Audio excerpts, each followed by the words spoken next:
शुक्लां ब्रह्मविचारसारपरमामाद्यां जगद्व्यापिनीं वीणापुस्तकधारिणीमभयदां जाड्यान्धकारापहां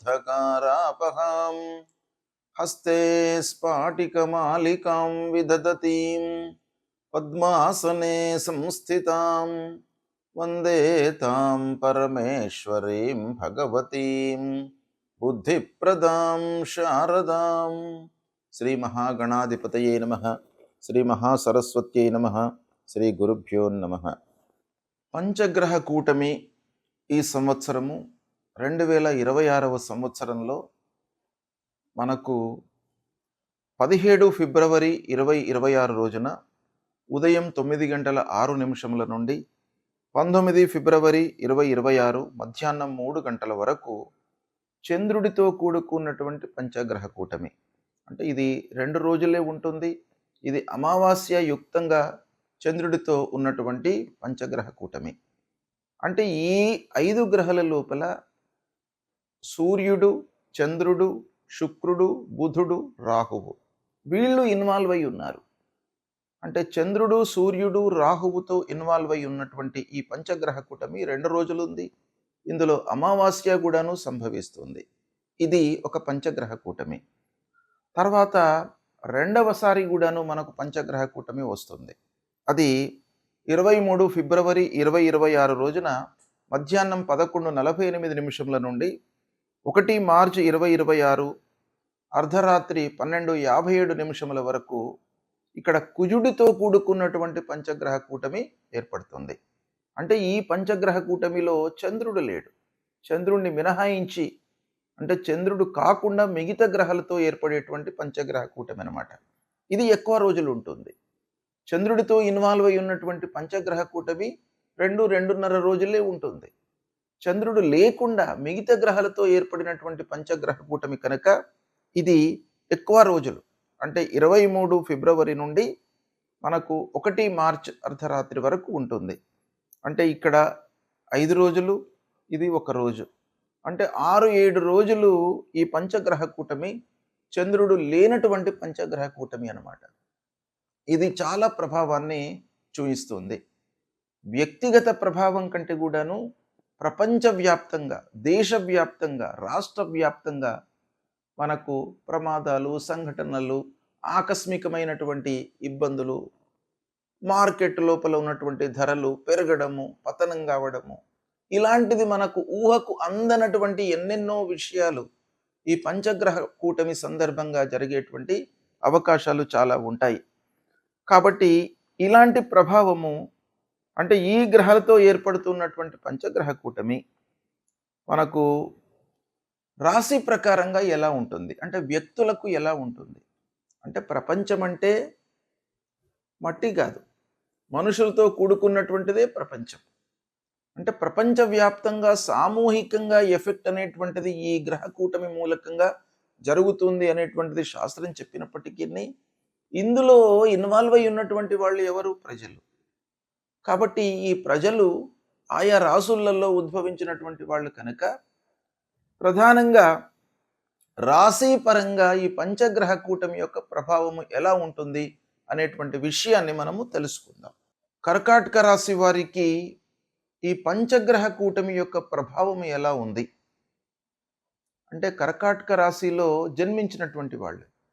కర్కాటక రాశిలో జన్మించడం అంటే మీరు జన్మించినటువంటి సమయంలో చంద్రుడు కర్కాటక రాశిలో ఉండడం అన్నమాట.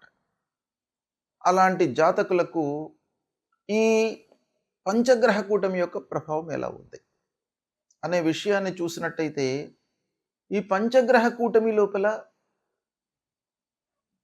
మొదలు వచ్చేటువంటి పంచగ్రహ కూటంలో చంద్రుడు ఉన్నాడు. అంటే కర్కాటక రాశికి అధిపతి చంద్రుడు. అలాంటి చంద్రుడు ఇందులో ఇన్వాల్వ్ అయి ఉన్నాడు మొదటి 2 రోజులు. అందులో అమావాస్య కూడాను వస్తుంది 17, 18 ఆ 2 రోజులు వచ్చేటువంటి దానిలో. అక్కడ ఈ కర్కాటక రాశి వారికి అష్టమ స్థానం అవుతుంది. అది కొంత ప్రభావాన్ని చూపించేటువంటి సమయం. ఇక రెండవ మారు వచ్చేటువంటి దానిలో చంద్రుడు కాకుండా కుజుడితో పంచగ్రహ కూటమి ఏర్పడింది. ఈ సందర్భంలో కూడాను ఈ 2 సందర్భాలలో కూడాను కర్కాటక రాశి వారికి అష్టమ స్థానంలో ఈ పంచగ్రహ కూటమి సంభవిస్తుంది గనక, ముఖ్యంగా అష్టమ స్థానంలో సంభవించడం మూలకంగా మీకు మానసికమైనటువంటి ఒత్తిడికి మీరు గురి అవుతారు. అంటే వర్క్ లోడు పెరగడము, మీరు ఆశించిన ఫలితాలు రాకపోవడము, మీరు ఒకటి ఊహిస్తారు, ఫలితము విభిన్నంగా ఉండడం మూలకంగా మీకు మానసికంగా ఒక ప్రెషర్‌కు గురి అయ్యేటువంటి అవకాశం బాగా ఉంది. దాన్ని మీరు కొంత నియంత్రించుకోవడానికి ప్రయత్నాలు చేయాలి. ఆకస్మికమైనటువంటి ఖర్చులు, ఊహించని ఖర్చులు, వాహన మూలకంగా ఊహించని ఖర్చులు ముందుకు వస్తాయి. వాటి రిపేర్లు చేయవలసినటువంటి పరిస్థితులు, గృహ మరమ్మతులు ఊహించకుండా ముందుకు వస్తాయి. ఆరోగ్యపరమైనటువంటి ఖర్చులు కూడాను ఊహించకుండా ముందుకు వస్తాయి. కనుక ముఖ్యంగా ఆరోగ్య విషయం లోపల మీరు శ్రద్ధతో ఉండాలి ఈ సమయం లోపల. ఇక కొన్ని తెలియని విషయాలు, అంటే మీరు దగ్గరి వాళ్ళను మన వాళ్ళు, మన స్నేహితులు, మన ఆంతరంగికులు అనేటువంటి విషయం లోపల వాళ్ళ విషయంలో మీరు ఎప్పుడు కూడాను చూస్తూ ఉంటారు. అలాంటి వాళ్ళ మూలకంగా కొన్ని ఇబ్బందులు, వాళ్లకు సంబంధించినటువంటి అసలైనటువంటి గుట్టు ఈ సమయంలో మీకు బయటపడడము, అంటే రహస్యమైనటువంటి ఏవైతే విషయాలు ఉన్నాయో అవి బయటపడే అవకాశాలు బాగా ఉన్నాయి. కాబట్టి ఈ కర్కాటక రాశి వారు ఈ పంచగ్రహ కూట సమయంలో ముఖ్యంగా దైవ స్మరణ మీరు చేయాలి. అంటే భగవంతుడిని స్మరించడము, భగవంతుడికి సంబంధించినటువంటి స్తోత్రాలు పారాయణం చేయడము మీకు రక్షణగా ఉంటుంది. ఒక రక్షణ కవచంగా మీకు ఆ భగవంతుణ్ణి స్మరించడం అనేటువంటిది ఉంటుంది. కాబట్టి ఈ సమయంలో మీరు దేవాలయానికి వెళ్ళండి, భగవంతుణ్ణి కొలవండి. మీకు గురువు ఉపదేశించినటువంటి మూలమంత్రాన్ని పఠిస్తుండండి. ఈ సమయంలో మీకు మంచి జరుగుతుంది. పంచగ్రహ కూటమి అంటే ఏమిటి? ఈ గ్రహాలు ఒక్క రాశిలో సంచరించడం మూలకంగా ఎలాంటి ఫలితాలు ఉంటాయి? అసలు ఈ గ్రహ కూటమి అనేటువంటిది ఎలా ఏర్పడుతుంది అనే విషయాన్ని మనము ఒక్కమారు చూసినట్టయితే, సాంప్రదాయ జ్యోతిష్యంలో మనకు 9 గ్రహాలను మనము తీసుకుంటాము లెక్కలోకి. వాటి యొక్క చలనము, వాటి యొక్క సంచారాన్ని దృష్టిలో పెట్టుకొని ఫలితాలను మనం చెప్పడం జరుగుతుంది. సూర్యుడు, అంగారకుడు, బుధుడు, గురువు, శుక్రుడు, శని, రాహువు, కేతువు, ఇవి 9 గ్రహాలు. రాహు, కేతువు ఎప్పుడు కూడాను వాళ్ళు సమసప్తక స్థితి లోపల ఉంటారు. అంటే ఒకరి నుండి ఒకరు 180 డిగ్రీస్లో ఉంటారన్నమాట. అంటే రాహు, కేతువులు ఎప్పటికి కూడాను కలవడం అనేటువంటిది జరగదు. అయితే మిగతా 8 గ్రహాలు కలవడానికి అవకాశాలు ఉంటాయి. దాన్ని ఆ 8 గ్రహాలు కలిసినట్టయితే, ఒక్క రాశిలో కలిసినట్టయితే దాన్ని అష్టగ్రహ కూటమి అని అంటారు. అంటే 8 గ్రహాలు ఒక రాశిలో చేరి సంచరించడం అన్నమాట. అదేవిధంగా షష్టగ్రహ కూటమి, పంచగ్రహ కూటమి అనేటువంటిది మనకు ప్రధానంగా వీటి యొక్క ఫలితాలు ఈ గ్రహాలు కలవడము అనేటువంటిది సంభవిస్తూ ఉంటుంది. అయితే ముఖ్యంగా ఈ పంచగ్రహ కూటమి అని అంటే 5 గ్రహాలు, ఈ 9 లోపల 5 గ్రహాలు ఒక రాశిలో చేరినవి.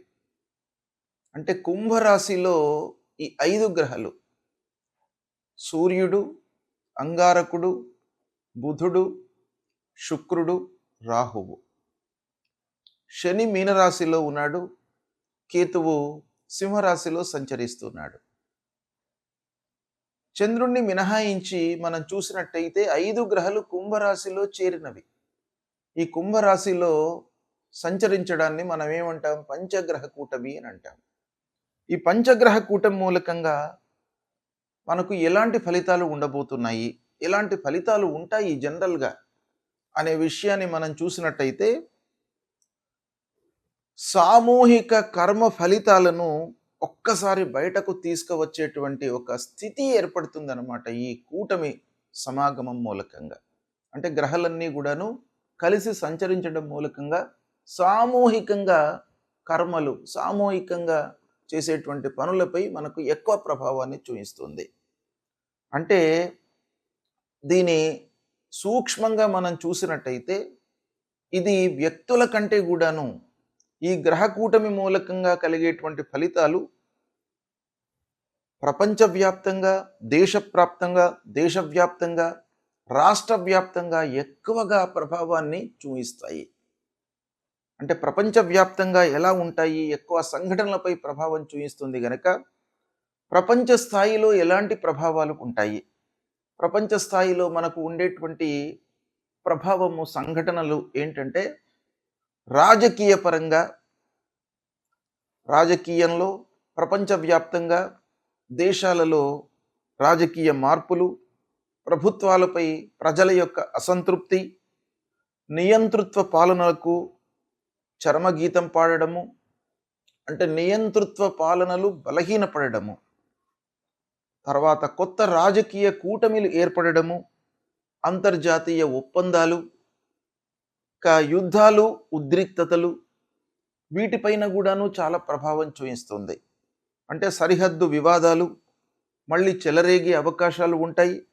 ఆయుధ పరీక్షలు, సైనిక కదలికలు, శాంతి చర్చలతో పాటు ఆకస్మికమైనటువంటి ఘర్షణలు, ఇక ఆర్థిక వ్యవస్థపై కూడాను ఈ పంచగ్రహ కూటమి యొక్క ప్రభావం ఉంటుంది. అంటే ప్రపంచ మార్కెట్ లోపల అస్థిరత అనేటువంటిది చోటు చేసుకుంటుంది. అంటే బంగారము కానివ్వండి, చమురు, డీజిలు, కరెన్సీలపై ఊగిసలాట, అంటే అస్థిరత ఏర్పడుతుంది. కొన్ని దేశాలకు భారీ నష్టం వాటిల్లేటువంటి అవకాశాలు ఉంటాయి. కొన్ని దేశాలకు ఆకస్మిక లాభం చేకూరుతుంది. అంటే ఒక దేశానికి నష్టం జరుగుతుంటే ప్రపోర్షనల్గా ఇంకో దేశము లాభపడేటువంటి అవకాశాలు మనకు ఉంటాయి.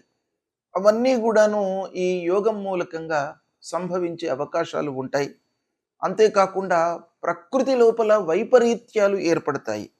అంటే భూకంపాలు, అగ్నిపర్వతాలు విస్ఫోటనం కావడము, సముద్ర తీర ప్రాంతాలలో తుఫాన్లు ఏర్పడము, వరదలు రావడము, వాతావరణంలో అతి తీవ్రమైనటువంటి మార్పులు ఏర్పడము, ఇలా ప్రపంచవ్యాప్తంగా జరిగేటువంటి అవకాశాలు ఉన్నాయి. ఇక దేశీయంగా భారతదేశంలో ఎలాంటి ప్రభావం చూపిస్తుంది అనంటే పాలనపైన, రాజకీయాలపైన ప్రభావం చూపిస్తుంది. కేంద్ర రాష్ట్రాల మధ్య అధికార ఘర్షణలు తలెత్తేటువంటి అవకాశాలు ఉంటాయి. కీలక చట్టాలు, విధాన మార్పులు, ప్రజల ఉద్యమాలు పెరిగే అవకాశం ఉంటుంది. దేశీయంగా కూడాను ఆర్థికపరమైనటువంటి రంగం పైన ఎఫెక్ట్ కనబడుతుంది.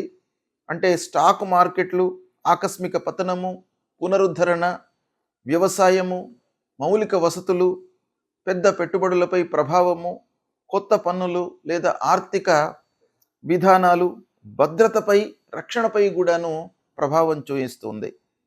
ఇలా దేశం పైన, రాష్ట్రం పైన మనకు తీర ప్రాంతాలపైన ప్రభావం చూపిస్తుంది.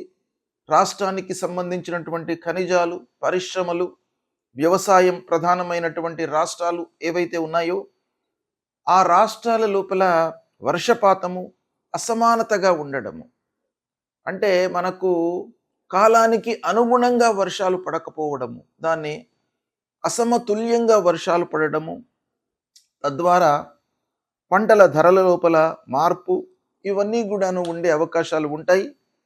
ఇక వీటన్నికి తోడుగా ఆధ్యాత్మికంగా మనకు మార్పులు వస్తాయి.